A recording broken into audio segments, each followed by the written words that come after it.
I don't validate parking, no. All right, good morning. Welcome to Modex 2020, AKA the coronavirus year. So ironically, it's interesting to see, they started these sessions right out of the gate. Can you guys hear me okay? All good? All right, so my name's Michael Wolin. I'm with Alpine Supply Chain.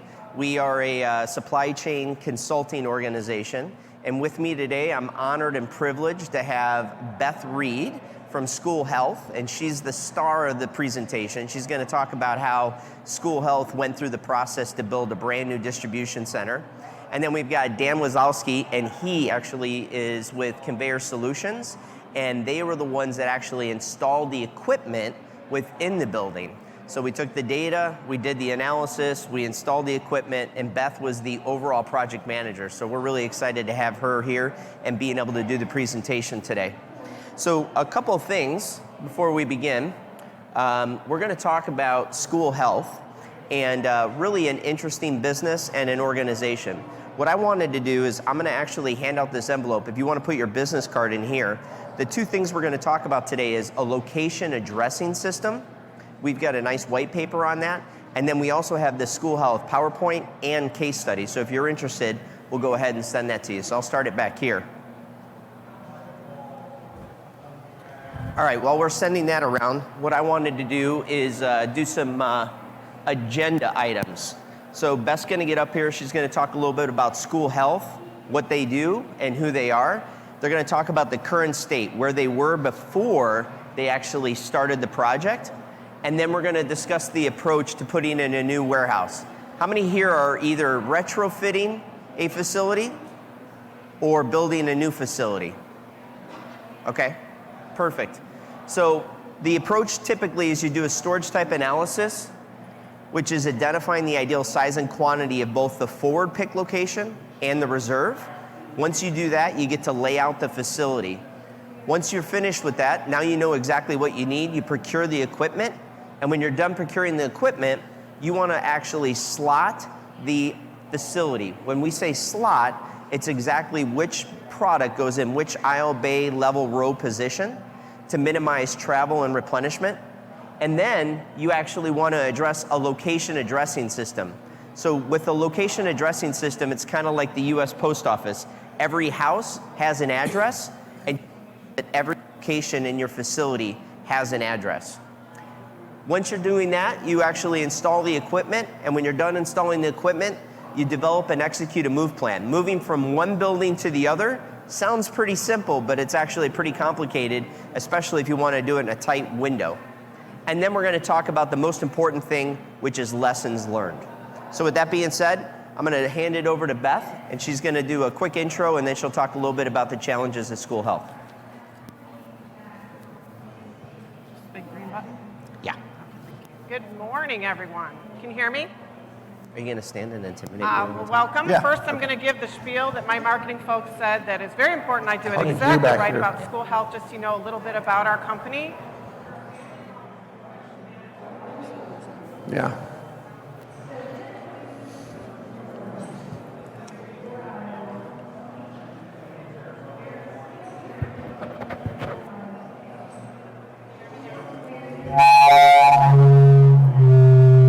Is that me?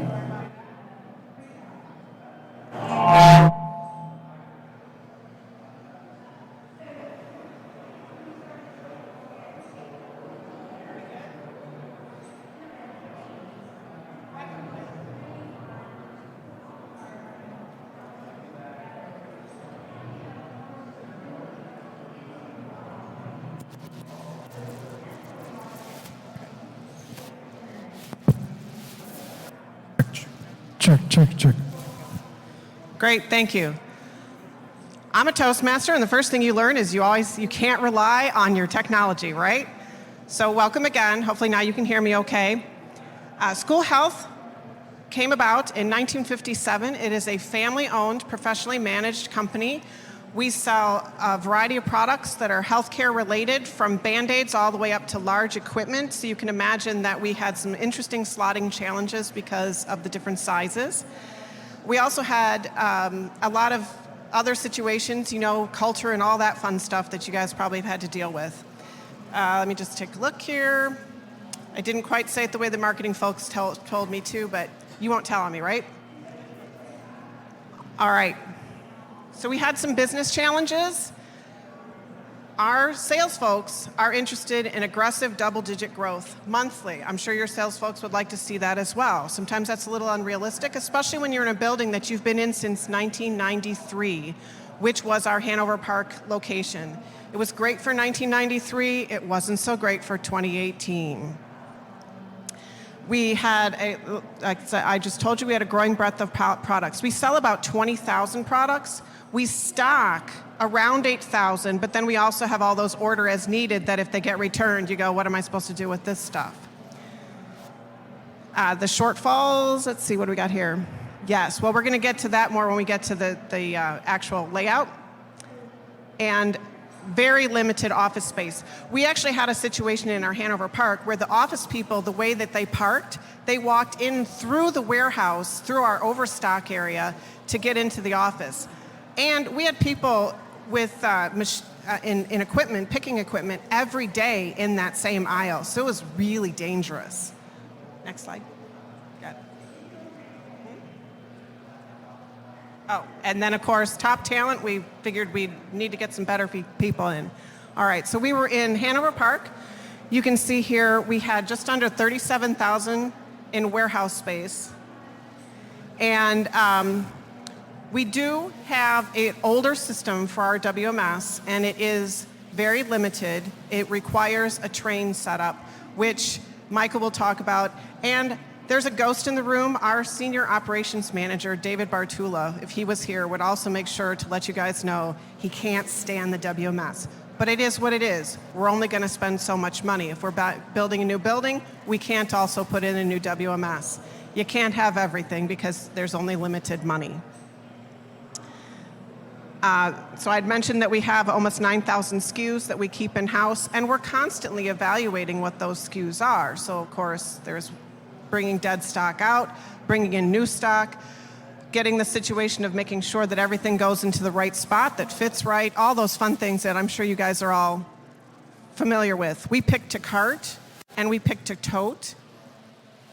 We do not, and we have a little bit of pick to pallet. We've increased that with our new building, but we had very little in the previous building, and you'll kind of see why in our next slide. So if you can see this, it's a bit of an eye chart. On your left-hand side is that overstock area that I was talking about, and that we were picking in that area every day, and that is not obviously ideal, especially with office people walking through that middle aisle. We also had additional office space that was out in our warehouse, so office people had to go out through the warehouse to get to our training room, and our accounting people were actually in the warehouse too. They had a disco ball. It was great. Then you can see in the center where we have our conveyor, and to the right of that, up in the upper right-hand corner, are the bins. Our order desk was right up in between the conveyor and those bins. So there was a lot of back and forth when we were picking. You go to the bins, you come back to the conveyor. We also had an additional bin area for very small stuff over a mezzanine, which is down here in the lower left. So you can imagine how difficult it was to pick from all these different places and then to marry it all up by the end. And in our peak season, which is third quarter, we do sell to schools, so we're selling the vast majority of what we sell right before they start in the fall.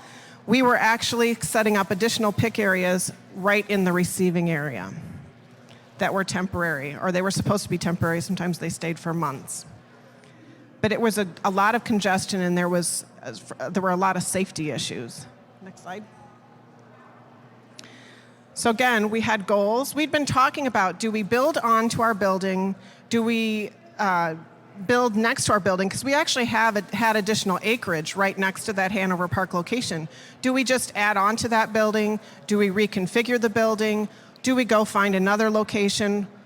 As you can imagine, these conversations took a couple of years. We finally decided that we absolutely had to go and find a new location, and where would that location best be set up so that we could accommodate that year-over-year growth, increase our throughput so that we could meet those sales goals, and get an updated conveyor system, which is why we brought in Dan. And there's another point down there at the bottom, which is a recent acquisition. Around the same time that we had finally decided that we were going to build this new building, our owners bought another company. But we were told, don't worry about that new company.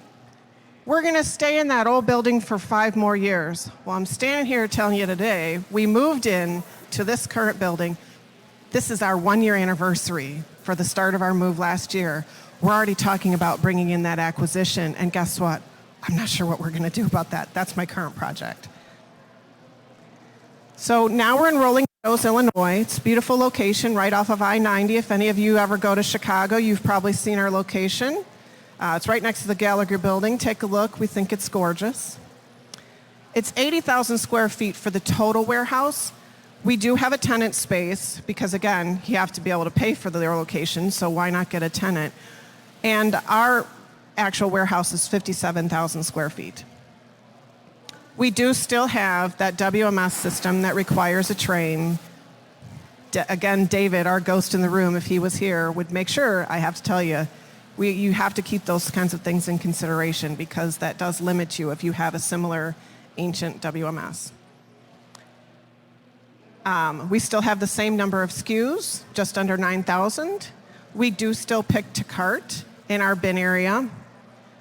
And we do pick to tote. We have a much nicer cart and flow area, thanks to Dan with the conveyor. And we have more space to pick to pallet.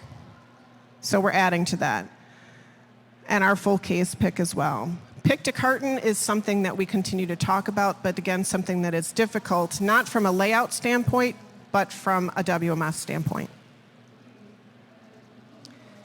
Now we're into, well, it's 2017, 2018. We're talking about exactly what is it we're going to do. Well, we're going to build a new building. How are we going to make this look?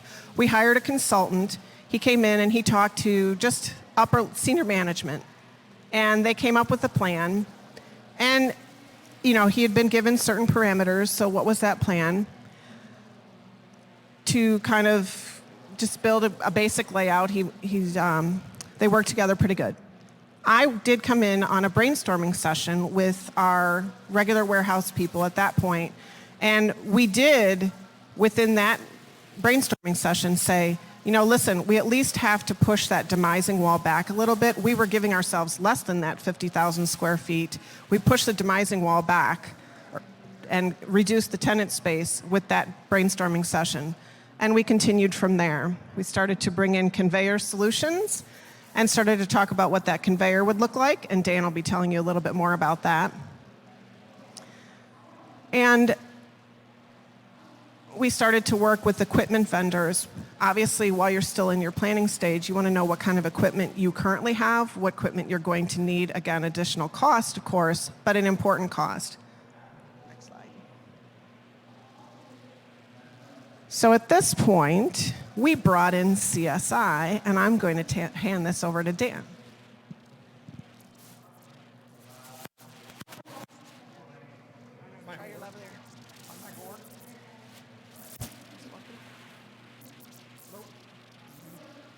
I can talk really loud, but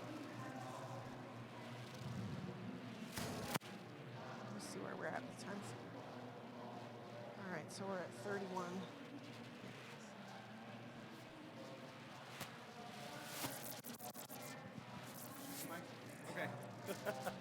it's okay.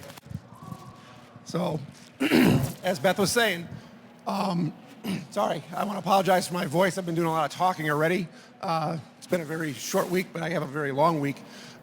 With the original layout, what Beth failed to mention is we were very familiar with it from a maintenance standpoint. We did not put the original system in, but we were tasked with maintaining it over the years, and with a very old system, we were very familiar with it, how it flowed. We were also very familiar with a lot of things they disliked about it, things like that. So when they brought us in, you can go to the next slide. Oh, I'm sorry. That was the original layout. Do we have the consultant layout? Is that the... But you want to talk about how you went through the Yes. options? So when we were brought in by the consultant and by school health, they had us take a look at what the consultant came up with. And what we typically do, and we work with several other consultants, we'll take a look at that, have a little scrum meeting with the consultant, then also sit down with school health or our customer, speak with them what they like about it, what they don't like about it. We kind of take a look at it. So from that original layout that they gave us, we came up with 3 alternatives for them. Had another meeting with them. This is a long process. Obviously, this is something where they're building a new building. This is a long, I think it was, about a year-long process before we finally got to what we wanted to do. And then also throw in the factor of the elephant in the room, David. They brought him in about halfway through, and kind of we had to reiterate everything back to him as we went through those reiterations all over again. So these are just 3 different layouts that we came up with. Some of them look very similar to what they were doing, but what we really want to concentrate on with them is their overall flow of their building. Where they receive product, how they get product in, how they restock things. So with the consultant layout, they had some aisles that were blocked off from fork truck traffic, that type of thing. So those are all things that we want to take a look at. When we sit down with a customer, we like to kind of think they're hiring us as an employee to really understand their business, how they're going to grow, what challenges they have. So we take a look at all that. They broke it down into 3 basic areas. The bin shelving area, where they started all their orders. Every order that they have start in the bin area. And then it'll flow around and go to their carton flow, where they have not only carton flow, they have some pallet flow in there and some full case pick. And then over to the left, they have just their selective rack. Thank you. I apologize. I thought I'd be better than this. So after taking a look at all that and analyzing their data, and Michael will get more into that about the data. It's amazing. I've been doing this for 23 years, and back in the day, we would just kind of take a look at a layout at the overall space, throwing some conveyor here, throwing some racking here, throwing some bin shelving there. Now we take a look at it, and we take a look at all their data. I'm not going to steal too much of Michael's thunder because he talks about it more than we do. I was just talking with Beth before this. It'd be really nice if we could take a layout, design our rack, design our conveyor, and then design the building around all of that. Well, we don't always have that luxury, and this was one of them. We had a big space constraint in the pack out area and the manifest area. It's very congested, but we needed to take a look at that and come up with some creative solutions in how to do that. And one of the main things is that we saw, and where they're limited on is their WMS. Everything was pick to tote for them, and they had pallet, LTL. What we wanted to do is get them to pick to box, but they can't do that in their current state. So what we compromised on was some full case pick, which that's where you go one more slide, you can go back, is where we came up with some creative solutions in a tight packed area, where, as you can see here, we got a little divert station, and then there's another one there. That first one goes to their pack area. The second one goes straight around to their manifest, which is their full case pick. Because otherwise, if you didn't do that, everything would have to get routed around to their pack out area. You could get a full case in there. They just have to look at it, push it through, and move on. With this way, what would you say would be the percentage of your full case that you guys are running through there? About 10%? About 10% of the boxes. So cutting back on that in that area really helps out a lot. And then we have a full bypass that goes straight through to their LTL laydown area. And again, keep saying this, we had a very tight area, tight constraints, and they kept wanting to take more because they do a lot of LTL. So you can go back to the other slides now. So once we went through all of those reiterations, which was probably all in all about 45 different conveyor layouts, rack layouts, everything like that. We also helped them with some of the rack layouts. We weren't ultimately chosen to do the racking, but we were chosen to do the conveyor. So once we did that, we had another tight timeline to get them in before their busy season, which Beth just said this is their 1-year anniversary of their move. And then they had to ramp up and get reacquainted with their whole conveyor system, not only from just an equipment standpoint, but from a process standpoint, because a lot of their processes have changed. And we can talk more about that after the show if you want to. It's not part of this presentation. And then once we put all of that equipment in, one of the main things we look at for us as a company is maintaining that. They do have a maintenance department, but they contracted us to come in and do quarterly PMs, electrical PMs. If they have issues, they just call us up. They signed up with a 24/7, so it really helps out, and it keeps us in front of them to understand what changes they're making, because a lot of times if we put in a system and we're not maintaining it and we're not in there, and then they call us up and say, hey, something's not working right. Well, we don't know that they change box sizes or labels, things like that, so. Okay, we kind of talked about this a little bit more, the three-way divert. Oh, there we go. Nice to see that the video is working. So what we have just prior to this that you're not seeing is just a sidebar scanner, which scans every package that goes by. So as it does that, we have what we call a WCF, which talks with the WMS. So we scan that product, they already have it loaded in there, so we know exactly where it's going. That one should go, kick off to the right, that box, or go straight through to get palletized. Every tote should, well, I lied. Might add a missort there. Oh, those are items that are being married up with the LTL area. That'll get repackaged over there. So if you look at the overall layout, I know it's kind of hard to see in this big thing, but they had a maximum of 10 pack stations. During their normal time, they only use about 3 of them, but in their peak season, they're using all 10 of them. And with that, I'll turn it over to Michael. I think You're gonna work? He's right here.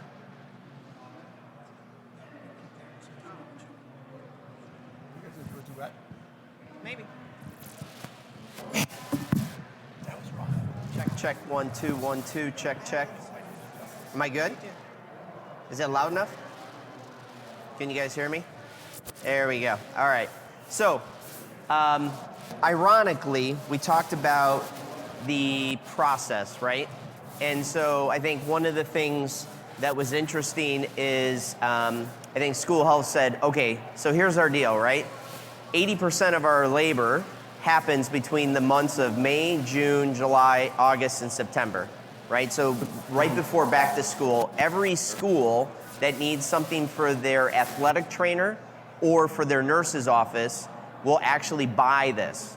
Now they do have replenishment orders throughout the year, but the order profile for those are so much smaller and completely different.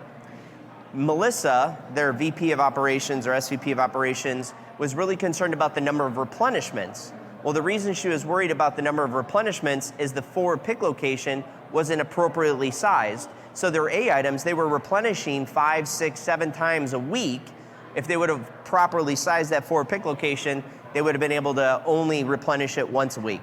So depending on your business, best in class rule of thumb is your A items once a week, your B items 2 to 4 times, replenish it only once every 2 to 4 weeks, and C items maybe every month or 3 months, depending on the velocity of your items.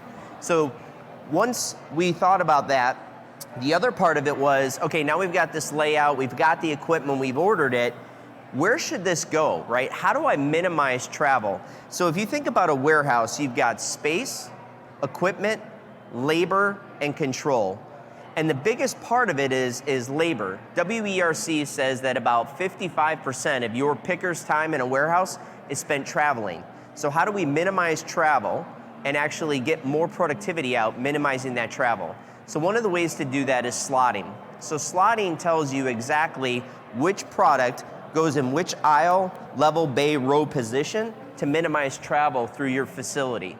And to address that, you have to have a location addressing system so everybody knows this is aisle 1, odd on the left, even on the right. Bay 1, bay 2, bay 3, bay 4, then within bay 4, level, row, position. And you direct your picker or your put away person or your replenisher to a specific location within the facility. So this is all part of the slotting initiative. Now, with their SKU data, right, the ideal situation is you know the cube of each item, each inner pack, each case, and each pallet. Now, my first project, way back in 1992, was I went to Tuscaloosa, Alabama with a tape measure and measured 56,000 automotive parts.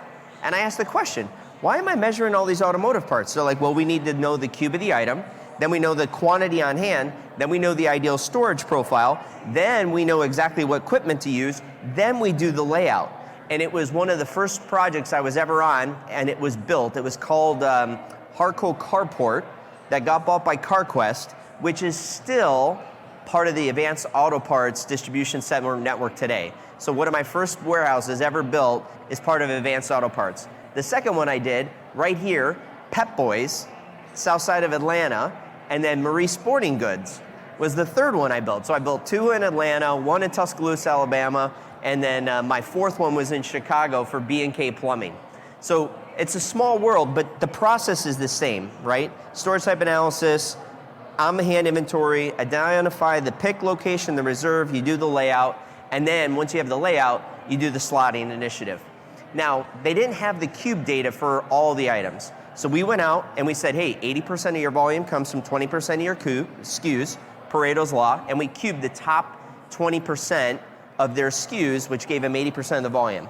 Then we did proxy DIMs for the B's and C items, right? We didn't have time to go and cube all 8,000.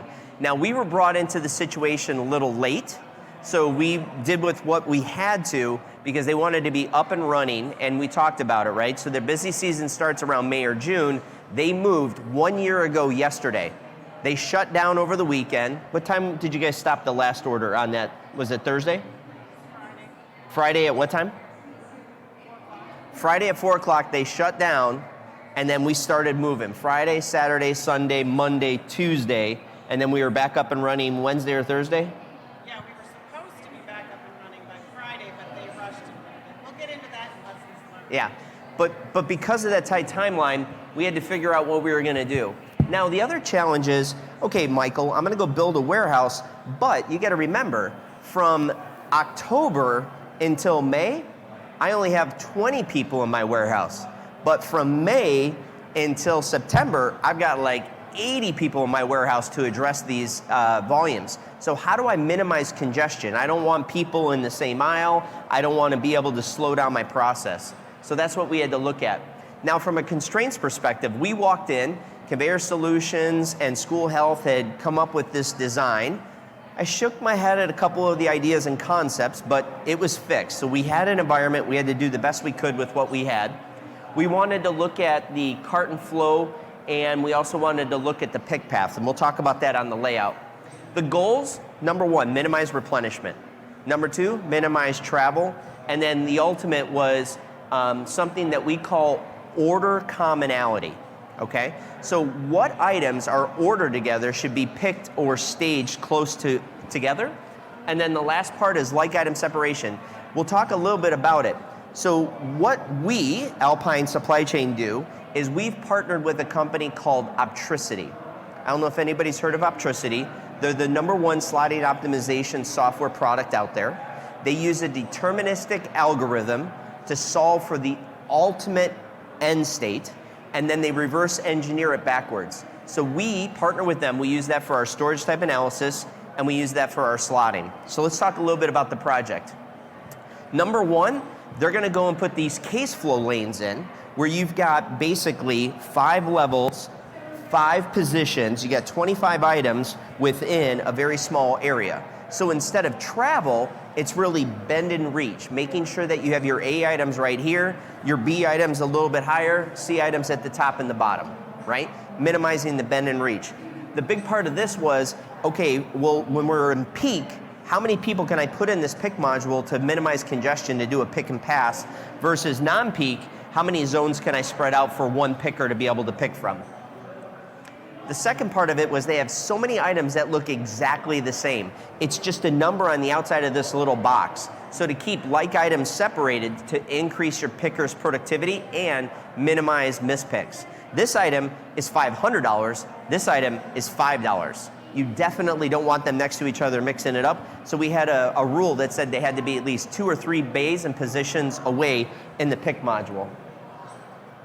Now, we talked a little bit about the bin layout. So what was interesting for this particular environment is with regards to best in class and best practice, the pick carts started up here and came down this side.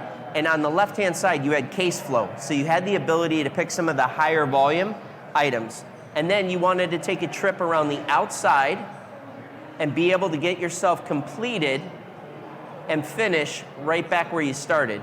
Now, in an effort to do that, we didn't want to have you going all the way up and down, up and down, up and down all the aisles. So we picked on this side. So this is the bin area. So this is picking eaches and small items. The A items were obviously in the case flow, but these are your B and C items. So your really big B pluses are out here. Your B items are on the outside edges, so you can grab them right there, only walking in 1 or 2 bins. And your C and D items are right in the middle, where you actually have to travel halfway up the aisle to pick it, and then come out, go in this aisle, pick it, come out, go up here, pick it, come out. So, right, that's the way that we actually did it. We wanted to slot it to minimize travel and actually replenishment. The other and thing that was here, our solution for the WMS as well, because we can't just walk all the way through with that limitation. So the limitation with the WMS is an order actually has to stay together through the whole process. Not cubing, not cartonizing, not picking to the original outbound carton. That's why they have the pack stations. So phase 2 is putting in a new WMS, and then we'll be able to take better use of this existing layout. One of the other things that was interesting as part of this process, Optricity has a relationship with ID Label. So you can actually take the location addressing system directly out of Optricity, and it goes directly into ID Label's format, and then they print the actual rack. Labels, case labels, bin labels. So we worked with School Health, we took it, and they were able to take it. We developed a location addressing system that was easy for their pickers to be able to see and work with, so that each location had a very unique identifiable aisle level bay row position, and it worked with that. The other thing is they said, hey, in the reserve location, let's not staff 25% of it, so that way when we have peaks or we get new items in, we've got some free room in the warehouse to move some stuff around. So how did we do, right? So again, I think Dan had been trying to get us in for a while. Finally, I think we had our first meeting at the end of December, and they said, okay, I think the slotting thing sounds good. So we kicked off the project on January 2nd, and they're like, we need to move on March 8th. And we're like, okay, this is probably gonna be the shortest timeline for our slotting project. But we strapped on the helmet, they made themselves available, and we actually did the slotting project in 5 weeks. Luckily, we had already been on site in December. We had already gotten some information. We started doing the proxy DEMS, but officially the project started on January 2nd, and we got done on February 7th. Now you're like, well, wait, we're not moving until March 8th. Why do you need the project to end on January 7th? So what we did is we took the slot book, which said, hey, I'm in the old building in this aisle level bay row position, and I'm gonna move to the new building in this aisle level row position. We gave them 30 days to start identifying and put placards on their product in the old building, so when they received it in the new building, they knew exactly where it went. So we took this data and we knew how many moves.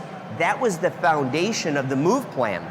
So now we knew how many temporary workers were needed, how many trucks were needed, and how long it was going to take to physically move all the items in the old building into the new building. So believe it or not, the slotting actually benefited because it was able to minimize travel, replenishment, give them a location addressing system to get new labels, and then be the foundation of their move plan. So it was kind of interesting how we were able to do that. The slotting accommodated both peak and non-peak activity, because we know that a lot of their volume is right before back to school. We fit the 9,000 SKUs into the facility. And then the big one here was that line balancing, making sure that there was minimal congestion, the like item separation, order commonality, those items that were ordered together, and then the labeling schema and a database so that they could manage it. So that was my part of the project, and we're really excited about it. I'm gonna turn it over back to Beth, and she'll talk a little bit about the move plan. How many of you have moved a warehouse? It's fun, isn't it? I've moved twice. The first time I was customer service manager, this time I was project manager. I don't ever want to move a warehouse again, but if I do, I know better how to do it. A couple of things that Michael mentioned. So we originally thought for the slotting piece that our inventory control manager could maybe do that through a spreadsheet. He kept saying, yeah, I could do it. Yeah, I could do it. Finally, he and I had a conversation. I'm like, are you going to tell Melissa there's a difference between I could do it and how long it would take you? Which is partly why it took us so long to bring in Alpine, because he finally did have that conversation.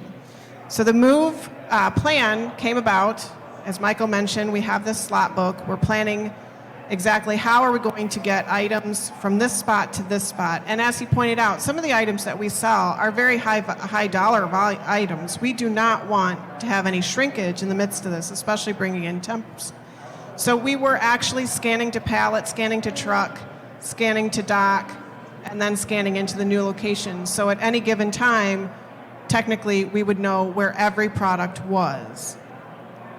I say technically because not everyone followed the plan that we came up with, so that would be a lesson learned. Make sure that everybody from the managers on down knows what the plan is and knows the purpose of the plan. So we started on March 9th. The actual physical move the night before, we had already set up our bin master and some of the other things that we needed to do in our ERP system to make sure that we were ready to go. And then we began the whole move with all these temps. So we had people in the new building, we had people at the existing building, and for the most part it went like clockwork until everyone was like, hey, it'll look really good if we ended early. And I disagree, but I'll just say that's one of your lessons learned. Don't end early because they just started throwing things on trucks, and some of those things are still lost. So yes, you can see everything we've got here. We had to label all those bin shelves. First, we had to buy all the labels. I had lots of fun putting together that spreadsheet to make that purchase. Be very careful and make sure you have someone proofread your purchase, because we had to do a couple of extra buys since I didn't have a proofreader. We started to bring things in. We had a lot of the seasoned employees for the warehouse come into the new warehouse and help us do a lot of that setup so they could start to get a feel for it. I was walking them through to teach them the pick path as we were showing them some of this stuff, and they were helping us to put on the labels. So again, all these things helped them to familiarize themselves so that they would be prepared when they actually had to start picking and packing. So we began to ship, yes, on March 18th, which was a challenge. We didn't really test anything out. We had a couple of small orders that we kind of figured it out, and off we went. And we've done pretty well since then. We have 2019 over 2018, we packed 41,000 more lines, which for us is a standard 1 month non-peak. So we basically did 1 month worth of extra work. We also found out that now order processing is the bottleneck. So another project for me. All right, and yes, we cleared the backlog because obviously the senior management wanted to know exactly when are we going to start getting money coming in, because you should have seen their faces when we said, listen, the best way to do this is we shut down for a week.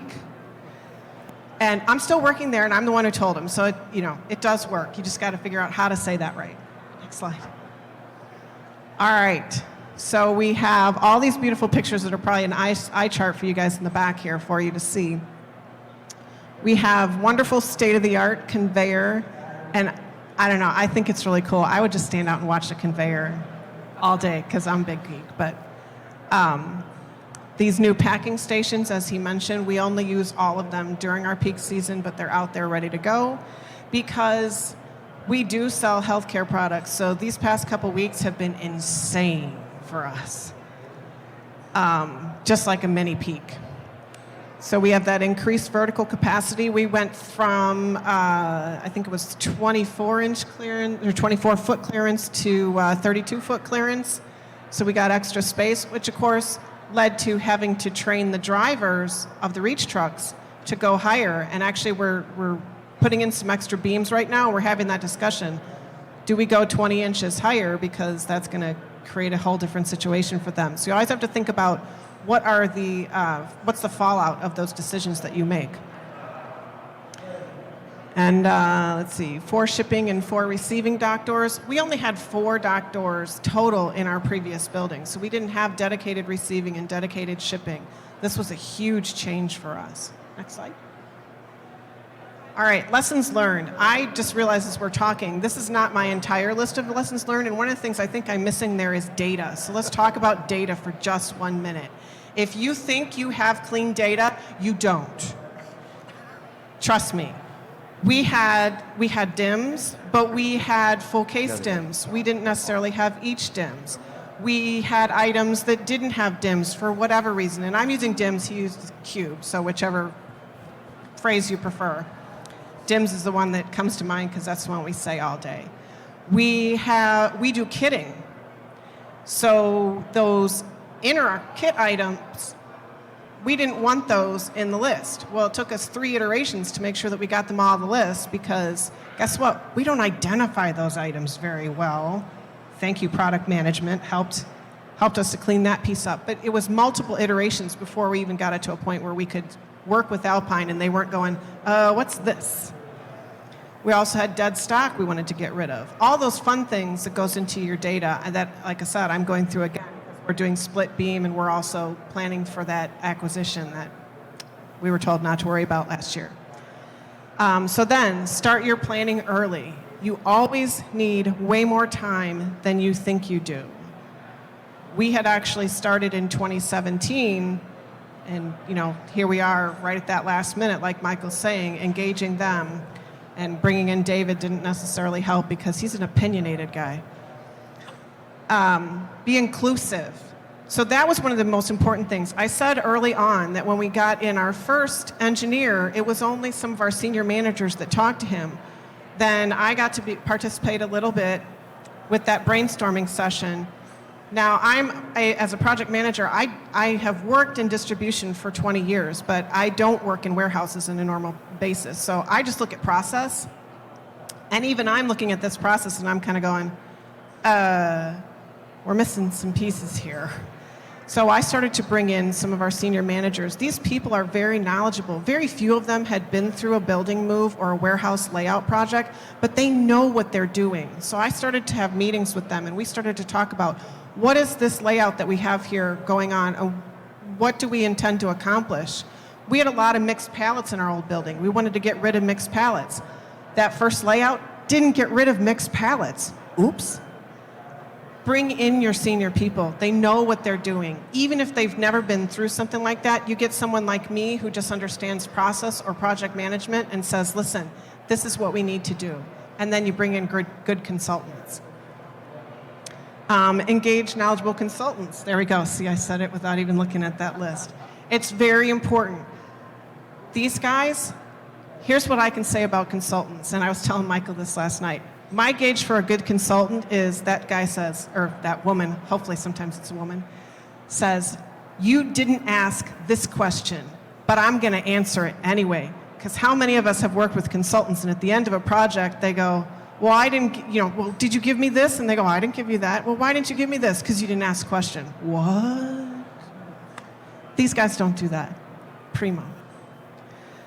Track, measure, and manage. Make sure everybody knows what they're supposed to be doing at the time that they're supposed to be doing it. And why. Because I think the why wasn't there when we were moving those last couple trucks out of our old building. They're thinking they're doing a great thing. They're going to look really good to the senior management because they're getting out of the building 2 days early. We still have lost product. It's in the warehouse somewhere. And I'm dealing with that from a data standpoint.